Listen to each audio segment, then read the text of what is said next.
uma bênção para nossas vidas. Glória a Deus. Irmãos, sem perder tempo, vamos nos colocar de pé, abrir nossas Bíblias em Lucas 23. Enquanto isso, as crianças estão liberadas para o culto delas lá dentro.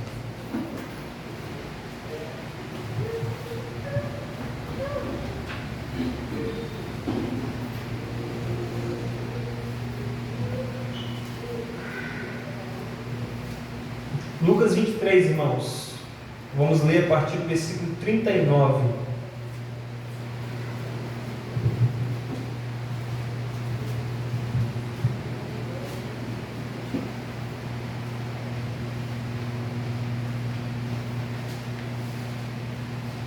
Lucas capítulo 23, versículo 39, diz assim a palavra do Senhor: E um dos malfeitores que estavam pendurados blasfemava dele, dizendo: Se tu és o Cristo, salva-te a ti mesmo e a nós.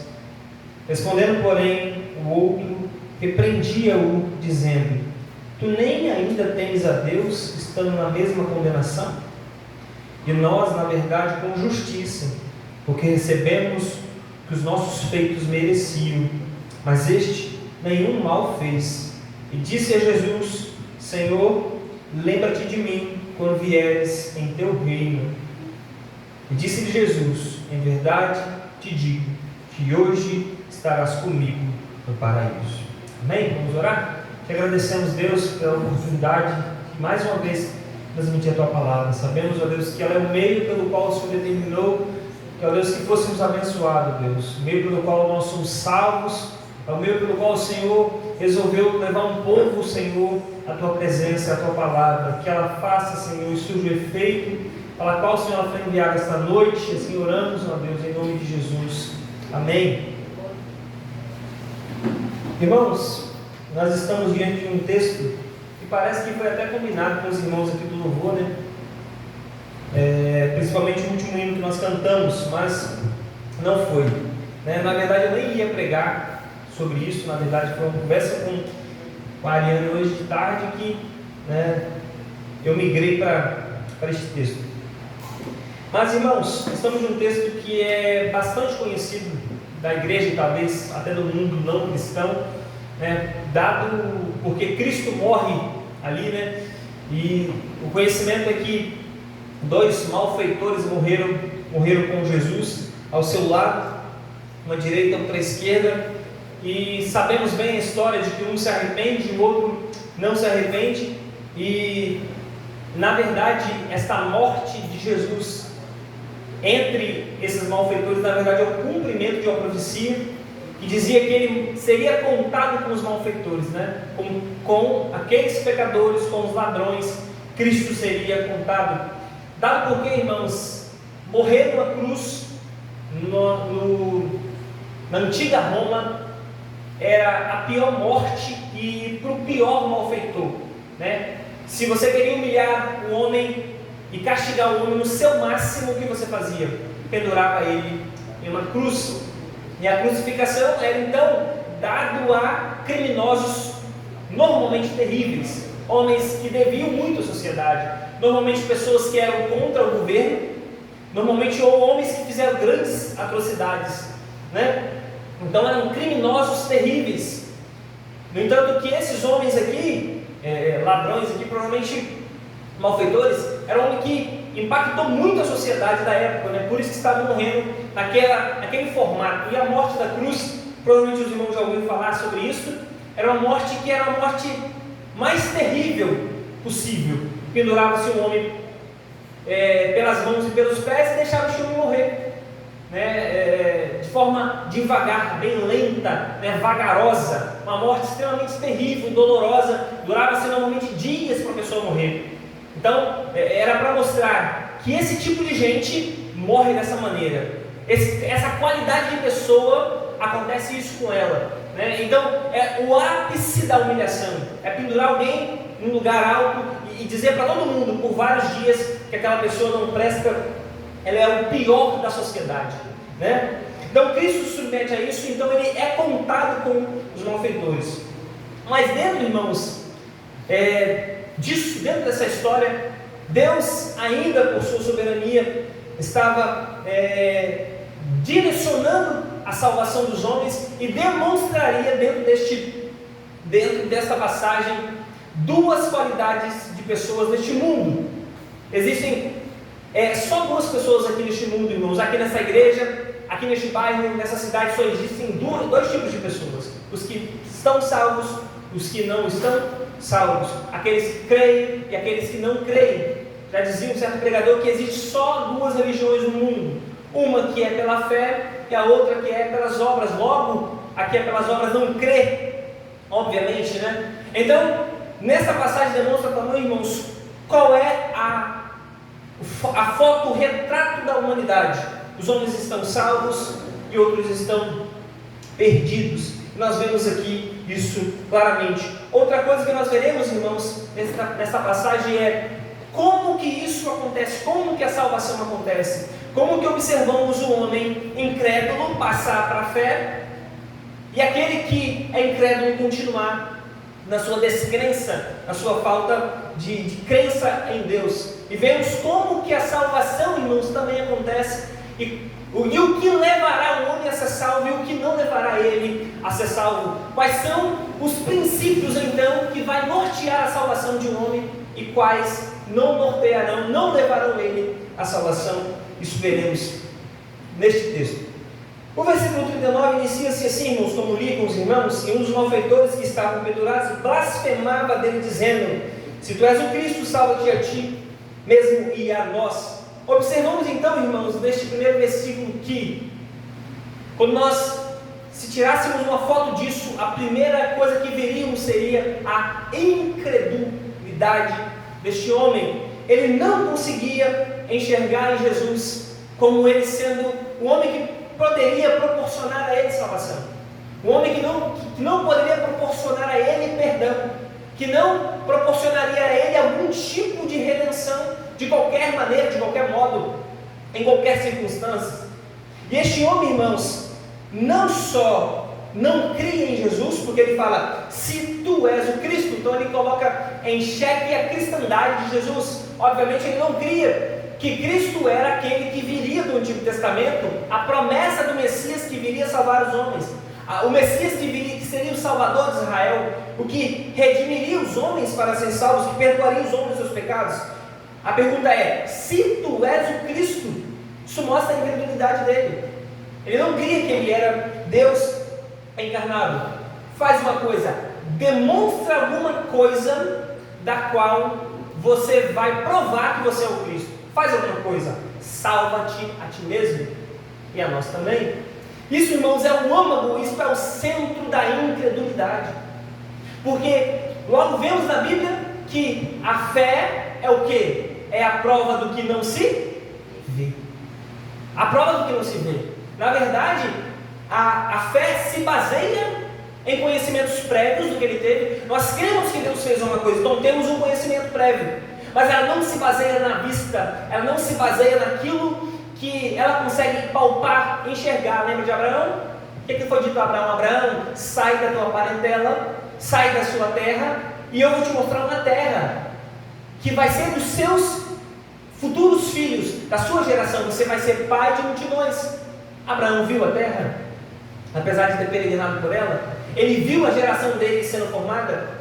Ele viu a geração dele ser contada como estrelas ou como areia do mar? Não viu. Ele foi justificado, irmãos, como Paulo vai falar em Gálatas, ele foi justificado pela fé porque ele creu. A fé tem esse valor. A fé, ela tem essa profundidade. Ela vive, e é o que a palavra de Deus nos diz: o justo viverá pela fé.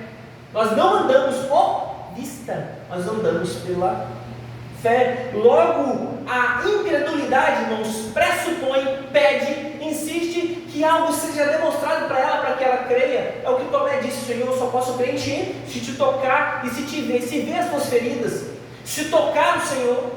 Isso prova, irmãos, a incredulidade deste homem.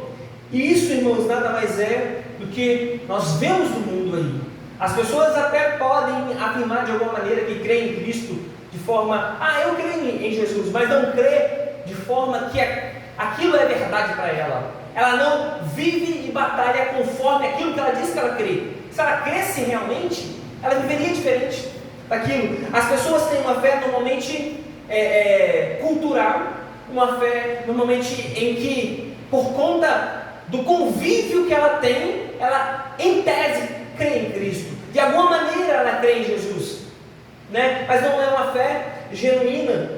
E na verdade, se Cristo estivesse no nosso tempo, irmãos, a maioria das pessoas, esmagadora das pessoas, não aceitaria Cristo, não aceitaria a sua palavra. Jesus disse em João 17 que as pessoas iriam rejeitar os apóstolos, os discípulos, aqueles que seguiam Jesus, por conta dele. Por quê? Porque se rejeitaram a mim, também rejeitaram a vós. Na verdade, o mundo, irmãos, que fica falando, algumas pessoas, ou pelo menos a maioria das pessoas falam que são cristãs, hoje no Brasil, elas rejeitam a Cristo, elas não creem em Cristo, elas não creem na palavra deles, elas não aceitam as suas verdades. Diga um amigo seu, diga um colega de trabalho, fala para ele da palavra de Deus para você ver. Diga a ele sobre as verdades que Cristo falou na sua palavra. Ele vai rejeitar a Cristo, ele rejeita o Senhor. Agora, se Cristo aparecesse e mostrasse alguma coisa, essa pessoa provavelmente aceitaria. Isso, irmão, mostra que a incredulidade sempre quer se basear naquilo que ela pode tocar, naquilo que ela pode fazer, naquilo que ela pode ver. Se tu és o Cristo, salva-te a ti mesmo, mostra alguma prova, faz alguma coisa. Isso, irmão, na verdade, é o que o diabo falou para Jesus: se tu és o Filho de Deus, transforma essas pedras em pães. Se tu és o Filho de Deus, você vai saltar daqui e os anjos vão salvar você. Isso é o cerne daquilo que é a incredulidade, né? Querem sim uma prova. Os judeus chegaram para Jesus e falaram assim: dê-nos uma prova de que tu és o Filho de Deus. Só vai ser dada uma prova a vocês, a prova de Jonas, que Jesus vai passar 3 dias, em 3 noites, no centro da terra e vai ressuscitar. Essa é a única prova que vocês terão. No entanto, irmãos, se este homem tivesse escutado e olhado para tudo que Cristo fez, para a pregação que Cristo fez, para a salvação de várias pessoas que aconteceram naquela época, para a ressurreição de mortos que havia acontecido, por várias obras que aconteceu, ele deveria crer. Cristo não precisava demonstrar mais nada. Cristo não precisava mais salvar a si mesmo daquela cruz e salvar a ele também. O coração duro, irmãos, do homem, ele sempre vai, na verdade, querer isso de Cristo, uma prova. Outra coisa que ele quer, a incredulidade pressupõe, quer, deseja isso. Ele fala: salva-te a ti mesmo e a nós também. É o cerne da incredulidade, irmãos. Eles querem algo que beneficie eles. Lembra, irmãos, de João capítulo 6, Jesus multiplica pães e peixes. Sabe o que eles quiseram fazer? Quiseram fazer Jesus rei. Jesus falou assim: vocês não estão me seguindo pelas obras que eu fiz, vocês estão seguindo a mim porque eu multipliquei o pão e peixes. Este homem aqui queria algo que beneficiasse a ele. Salve a você, salve-te a ti mesmo, demonstre alguma coisa, desça da cruz com poder miraculoso, e a nós também. Os homens, irmãos, querem um Cristo que os beneficie. Todos o mundo, irmãos, vão querer Jesus sim. As pessoas não, esse Jesus amoroso, bondoso, maravilhoso, que nos ama, que aceita todos. Não é isso que a sociedade está dizendo hoje? Todos vão querer esse Cristo. A incredulidade, irmãos, ela até quer os bens, ela até quer os benefícios, mas ela não aceita Cristo na sua completude, Cristo de forma completa. Ela espera ser beneficiada, mas ela não quer Cristo de forma total. Então ele blasfemava dizendo: se tu és o Cristo, salva-te a ti mesmo e a nós também. Mostra algo que prova que você é realmente Deus. E outra coisa, também nos abençoe, também nos salve. Aí sim, aí eu vou te seguir. Era o caso de Judas, irmãos. Judas seguiu a Jesus até ver que Jesus não traria nenhum benefício a ele e nem àquela sociedade. Judas foi até o limite. Olha, esse é de fato, ele multiplica pão, Ele salva pessoas, ele ressuscita mortos, ele anda sobre o mar, ele faz maravilhas. Mas Judas, esse Jesus aí, não é tudo isso também não. Pelo jeito ele vai morrer. Judas fez uma leitura ali, né? Quer saber? Vou me beneficiar com isso. Vou vender Jesus por 30 moedas de prata. A incredulidade, irmãos, sempre é isso. Quer os benefícios do Evangelho, mas não quer o Evangelho de Cristo na sua forma completa. E nós, irmãos, podemos observar a nós mesmos, se nós queremos Cristo de forma completa, se nós queremos Cristo e o seu Evangelho, se nós queremos Cristo e a sua cruz, ou só queremos Cristo por seus benefícios, por aquilo que Ele pode dar, por aquilo que Ele pode nos salvar, por aquilo que de alguma maneira Ele pode nos ajudar.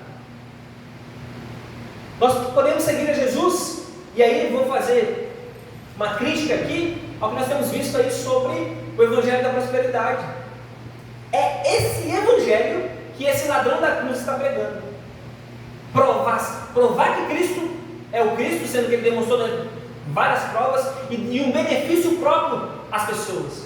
Vem, você vai ser curado. Vem, você vai ser ajudado. Vem, e as suas finanças vão mudar. Vem, o seu casamento vai ser mudado. Quando Cristo não prometeu isso, Cristo de forma prioritária disse o quê? Você precisa de salvação primeiramente.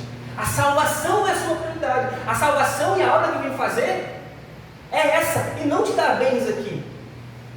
O Evangelho, irmãos, na verdade de Cristo, é a sua morte e a sua ressurreição e a salvação da sua alma. Deus sim pode nos abençoar com outras coisas, Ele o faz já. Você já é muito abençoado. Agora, não venha trocar o Evangelho por essas coisas. Não venha tornar o Evangelho banal, como essas pessoas, como esses pregadores têm feito. E aí, irmãos, vemos como que a incredulidade se demonstra. E vemos também, irmãos, como que um coração mau, como que um coração distante de Deus vai até o fim. E vemos isso na pergunta do outro ladrão. O outro ladrão, no versículo 40, diz: respondendo, porém, o outro repreendia-o, dizendo: tu nem ainda temes a Deus, estando na mesma condenação? Olha a pergunta, irmãos, desse outro malfeitor. Você não teme a Deus? O coração, irmãos, do homem distante de Deus e que não quer Cristo, ele não teme a Deus, nem mesmo próximo da morte. Ele não conseguia crer em Jesus, nem mesmo na beira ali de passar deste mundo para o próximo, na beira do sofrimento. Ele não cria em Jesus, ele não conseguia crer e olhar para Jesus observando em Cristo aquele que poderia proporcionar real salvação a ele. A única coisa que ele faz é exigir. Ele exige: prove, me dê. Este é o coração, irmãos, do homem incrédulo. Este é o coração do homem distante de Deus. O homem, irmãos, distante de Deus, ele é mau, e ele é mau até o fim, até que Cristo mude o coração dele. Isso mostra, irmãos, uma realidade muito profunda para nós. Nós não podemos pensar que o arrependimento de muitas pessoas próximas da morte, ou o nosso próprio arrependimento, será um arrependimento verdadeiro. Porque este homem aqui está próximo da morte. É certo que ele vai morrer. Ele sabe disso. É certo que ele vai morrer. Tu não temes a Deus estando na mesma condenação? Ele devia olhar para Jesus e observar: meu Deus, este homem não fez mal nenhum. E temer a Deus. Os homens, irmãos, na falta de fé, na sua incredulidade, na sua distância de Deus, na sua distância do Evangelho, eles não temem a Deus. Eles não temem a Deus. É por isso, irmãos, que o que nós vemos de Evangelho hoje no mundo é um Evangelho falso, na sua maioria. As pessoas falam de Jesus, e eu acho que todo mundo aqui vê isso de alguma maneira. As pessoas falam de Deus, as pessoas falam da Bíblia, as pessoas oram, mas elas vivem dessa maneira. Elas não querem a Cristo de forma completa, elas não temem a Deus, estando na mesma condenação. Mas, irmãos, a fé, ela é diferente. Ela é o contrário dessa incredulidade. A fé, ela vai temer a Deus. O próprio versículo 40 diz, e é a pergunta do próprio outro malfeitor: tu nem ainda temes a Deus, estando na mesma condenação? Observe, irmãos, a fala deste homem. Você deveria temer a Deus. A fé, ela tem essa inclinação de temer ao Senhor. Ela observa o seu estado de condenação. Ela olha para Deus e diz: Deus, como que pode? Como é possível eu ser aceito? Olha o meu estado. Este homem cair em choro e olhar para dentro de si. E o homem da fé, o que observa Jesus, ele teme a Deus. Ele olha as circunstâncias e fala assim: eu preciso voltar para Deus, eu preciso me arrepender. Aqueles irmãos que Deus tem por filhos, Deus castiga, segundo o autor aos Hebreus. Então, irmãos, aqueles que aceitam a repreensão, que olham para o mundo e vê o mundo em queda, quando vê o irmão pecando, quando olha para dentro de si, a primeira reação da pessoa que crê em Deus é o temor a Deus. Senhor, tem misericórdia de mim, sou um pecador, tem misericórdia de mim. Ele teme a Deus. Aquele que crê em Deus, ele teme. E o texto fala que ele repreendia, dizendo: você não teme a Deus, estando na mesma condenação? Isso deveria ser, irmãos, o que os homens deveriam procurar: temer a Deus na hora da morte. Meu Deus, eu estou morrendo, deveria temer ao Senhor. Ele é o Criador de todo mundo, Ele pode me dar salvação, Ele é aquele que vai me condenar se eu não temer. Esse é aquele que crê em Deus, pensa, a sua mente pensa dessa maneira, raciocina desse modo. E ele não só faz isso, irmão, mas ele reconhece o seu estado. Versículo 41, ele fala: e nós, na verdade, com justiça, porque recebemos o que nossos feitos mereciam, mas este nenhum mal fez. Aquele, irmãos, que tem a fé em Deus, aquele que tem a fé em Jesus, ele reconhece o seu estado. E nós, na verdade, com justiça, nós recebemos a condenação. Aquele, irmãos, que creu em Jesus uma vez, olhou para dentro de si e disse: Deus é justo em me condenar, Deus é justo em me punir, porque eu sou merecedor deste castigo, eu sou merecedor da condenação. O homem, irmãos, lá fora, sabe qual vai ser a fala dele? Eu sou uma pessoa boa. Não é isso que as pessoas falam por aí. Todo mundo pergunta a uma pessoa: como é que você se vê? Não, eu me vejo como uma pessoa boa, eu sou bom, eu ajudo as pessoas, eu faço coisas boas. Só que aquele que crê em Deus, irmãos, não tem esse alto valor de si mesmo. Uma pessoa, irmãos, que pensa muito bem de si mesmo, ela não sequer entendeu o Evangelho. A pessoa que realmente crê em Deus, ela compreende o seu estado. Com justiça nós somos condenados, com justiça porque eu sou um pecador, com justiça eu mereço a condenação, eu mereço a punição. Disse um certo pregador, ele falou assim: se um crente genuíno, crente verdadeiro que foi salvo por Jesus, fosse lançado no inferno, sabe qual seria a fala dele? É justo que eu esteja aqui, porque a minha punição, os meus pecados merecem tal punição, porque eu sei como pecador eu sou. O crente, irmão, genuíno, ele ora e fala assim: Senhor, eu mereço a condenação, eu mereço o inferno. A questão de ser salvo não é por conta da minha justiça. Por isso, irmãos, nós podemos compreender esse texto, o Evangelho, de forma completa. O Evangelho não acontece nas bases da justiça própria. Tudo que nós apresentarmos diante de Deus será falho, será fraco, será fragmentado, não poderá subsistir diante de Deus. Por conta de quê? Justiça nós não temos a apresentar a Ele. Tudo que nós temos é pecado, desde o nosso nascimento até agora.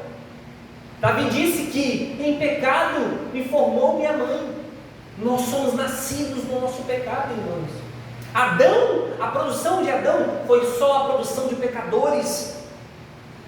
E a salvação acontecerá, irmãos, passando pelo reconhecimento de que nós somos.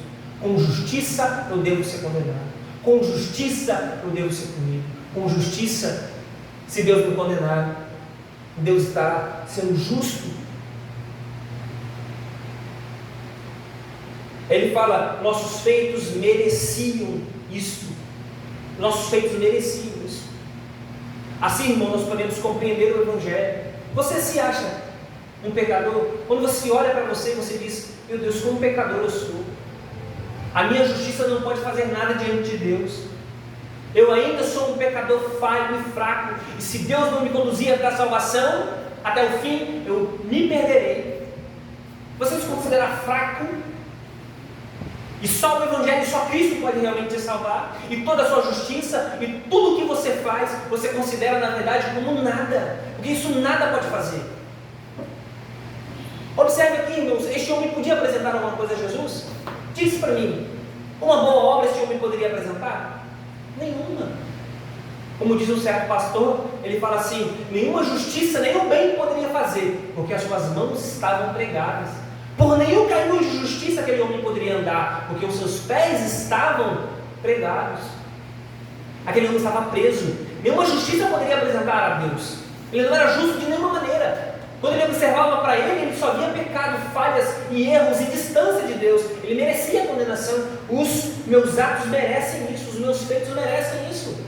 Isso deve ser, irmãos, que deve permear o nosso coração.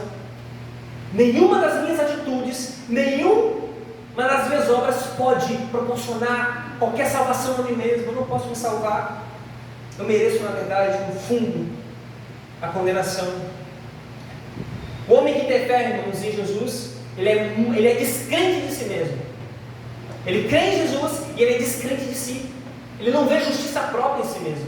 Aquele outro, apesar dos seus maus, ele ainda assim se achava dentro do seu coração uma justiça. Ele ainda se apresentava de alguma maneira, de forma soberba, né? De forma grandiosa diante de Jesus, como se pudesse apresentar alguma coisa.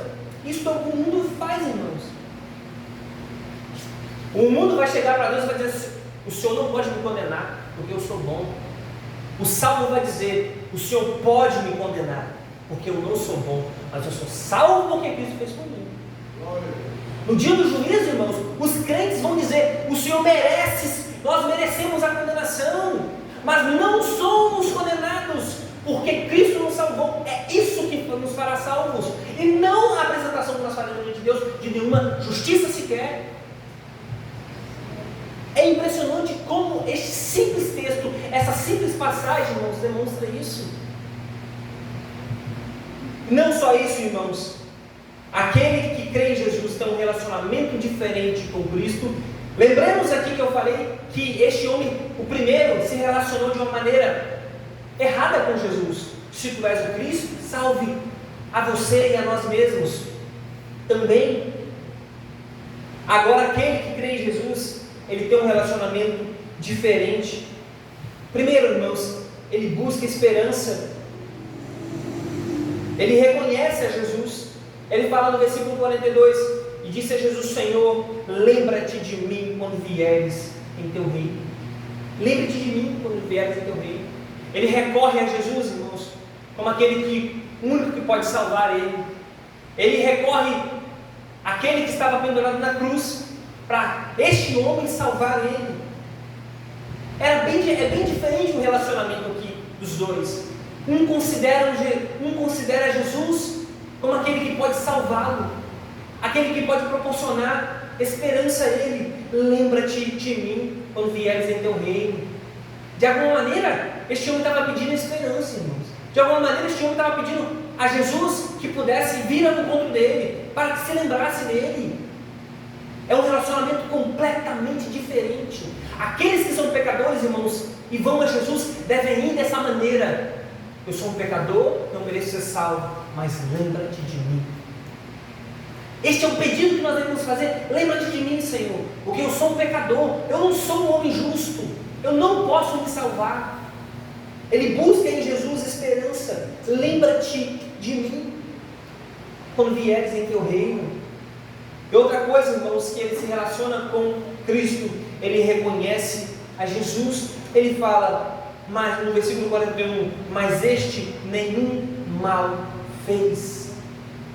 Ele reconhece que Jesus era um homem bom. Ele reconhece que Jesus era um homem justo.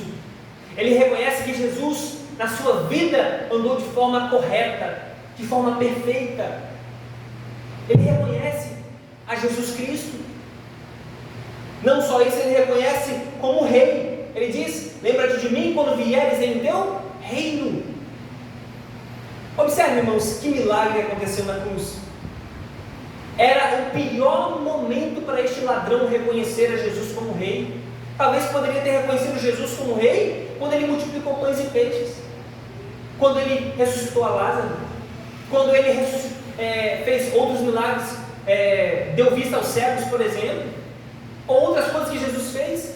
Mas ele reconhece Jesus, irmãos, pendurado numa cruz. Isso é fé. Você crê em Jesus porque ele morreu por você. Isso é fé. É você simplesmente crer que aquele que morreu há 2000 anos atrás pode sim te salvar, pode sim redimir os seus pecados, não porque ele fez alguma coisa, não porque você pode fazer alguma coisa por ele, mas porque ele fez por você.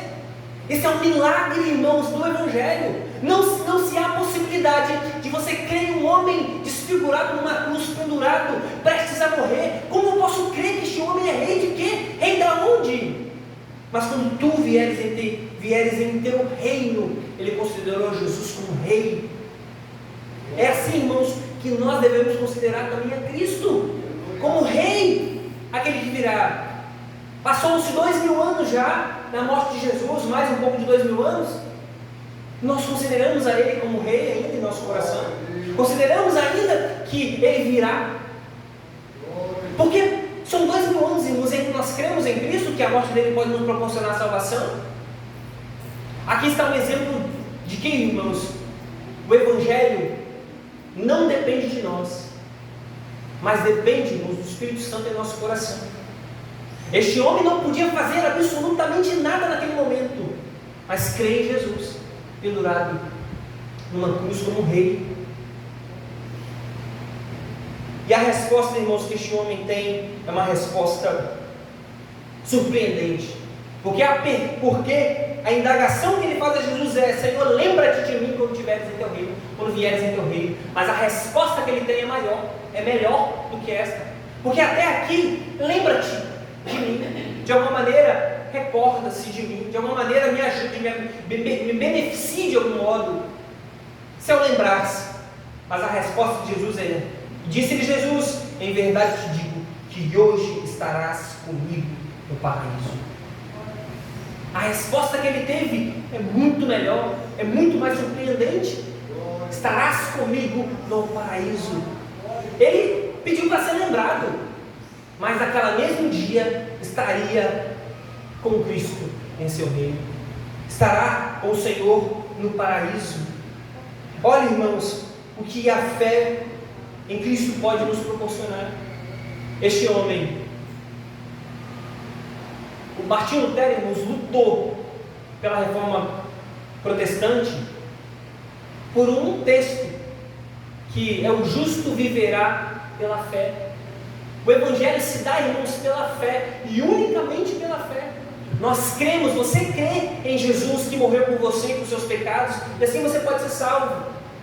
O Evangelho não é por aquilo que nós fazemos, essa é uma prova viva, clara, evidente. Este homem andou a vida inteira pecando, vivendo vidas terríveis, e no momento final, o que ele fez? Ele creu em Cristo, a salvação é baseada na fé, e na fé somente, não pelas obras.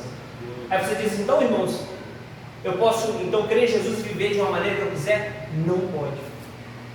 Porque aquele que crê em Jesus, ele vai viver e querer viver como Cristo viveu. Ele vai querer obedecer à lei de Deus. Ele vai querer viver para Cristo, não para ser salvo, mas porque foi salvo. Este homem não podia apresentar mais nada a Deus, nenhuma obra mais, nada, nenhuma justiça, absolutamente nada. Então ele se encontrou no paraíso com Deus. Como diz um pastor, este homem almoçou com Satanás e foi jantar com Jesus. E foi isso. Esta é a salvação. Este é o Evangelho, a esperança eterna. Nós podemos olhar para Jesus e esperar nele completa esperança e alegria que ele pode sim nos perdoar, nos salvar, nos redimir. Nós precisamos olhar para Cristo com este olhar, irmãos, aquele que é o Rei dos Reis e Senhor dos Senhores, aquele que pode nos responder: em verdade te digo que hoje estarás comigo no paraíso. Esta promessa de Cristo não morreu. O objetivo do Evangelho é isto, irmãos: levar pecadores à salvação. Agora, pensa no prisma deste homem, pensa na visão deste homem. Ele chega no céu, qual é a fala dele para Jesus? Pensa nisso. O que ele vai dizer para... Como assim? Como assim o Senhor me trouxe para cá? Como assim o Senhor me... Como foi possível eu me salvar? Como foi possível eu entrar no céu? Se tu és um Deus eterno, santo, perfeito, justo. Este homem provavelmente conhecia o Antigo Testamento, o Deus santo, que Isaías disse 3 vezes santo, o Deus que não aceita pecadores da sua presença, aquele que destruiu milhares de povos, aquele que não aceita pecadores, aquele que é santo, justo e perfeito, mas me aceitou. Não é possível. Este é o Evangelho, irmãos. Esta é a boa nova. Esse deve ser o nosso sentimento. Como que Deus recebe pecadores na sua presença? Como é possível? Como é possível ele receber pecadores na sua presença? Isto é o que tem que mover o nosso coração, fazermos entender o Evangelho todos os dias, irmos a Cristo com este princípio, com esta vontade de olhar para Ele e dizer: o Senhor me aceita, o Senhor me ama. Uma coisa, irmãos, que nós devemos entender e ser batizado nisso é o seguinte: quanto Deus nos ama, o quanto Deus é bondoso, quanto Ele é maravilhoso, quanto Ele nos ama de maneira tão profunda, que Ele aproxima de si pecadores. Ele aceita os homens em seus pecados, Ele os perdoa, Ele os leva à glória, Ele transforma os homens. É isso que Cristo fez, é isso que Ele faz, é isso que Ele fará, é isso que Ele faz nas nossas vidas. A Páscoa basicamente é isso: Cristo morrer por nós. É muito engraçado, irmãos, que nós devemos nos ver desse ladrão aqui e ter esse sentimento de sermos considerados pecadores mesmo, e olharmos para nós e olharmos e corrermos para Jesus de forma profunda, completa e única. Ele é o único meio pelo qual nós podemos ser salvos, o único meio pelo qual nós podemos ser livres, né? Então, irmãos, este homem nós encontraremos no céu com ele, para a glória de Deus, né? Que possamos permanecer em Cristo, nele ficarmos firmes e focar no Evangelho, pois Ele é o único meio de nos trazer paz, alegria e força neste mundo. Se você tem algum problema, alguma dificuldade, vá a Cristo. Não há solução, a não ser Jesus. Qualquer um dos seus problemas, qualquer um dos seus pecados, qualquer um, Cristo nos aceitará. Provavelmente esse homem talvez pode ter matado alguém, com certeza ele roubou alguém. Então nós podemos, irmãos, ser aceitos por Deus, pois Ele fez a obra completa por nós. Amém? Vamos orar? Senhor, nós te louvamos e agradecemos por este momento, Senhor. Obrigado, Deus, pela Tua palavra. Obrigado, Deus, pelas verdades aqui, Senhor, nos ensinadas esta noite. Obrigado, Senhor, porque o Senhor nos mostrou por meio desse texto, Senhor, o Evangelho do Senhor, de que não temos justiça nenhuma, que não temos, ó Deus, nada a apresentar a Ti. Quero te pedir, Senhor, se alguém aqui, Senhor, pensa que pode ser salvo por si mesmo, pode apresentar qualquer justiça a Ti, Senhor, que esta palavra toque o seu coração, que ele possa crer em Jesus, Senhor, unicamente pela Tua morte e pela Tua ressurreição. Que aqueles talvez, Senhor, que ainda andam em dúvida, possam observar, Senhor. Tem misericórdia, Senhor, de nós. Ajuda-nos a permanecer firmes no Evangelho da qual o Senhor nos deu. Essa é a bênção, Senhor, maior que nós temos. Ajuda-nos, Senhor, a crer nisso e a permanecer nisso. Assim oramos, Senhor, nesta noite, em nome de Jesus.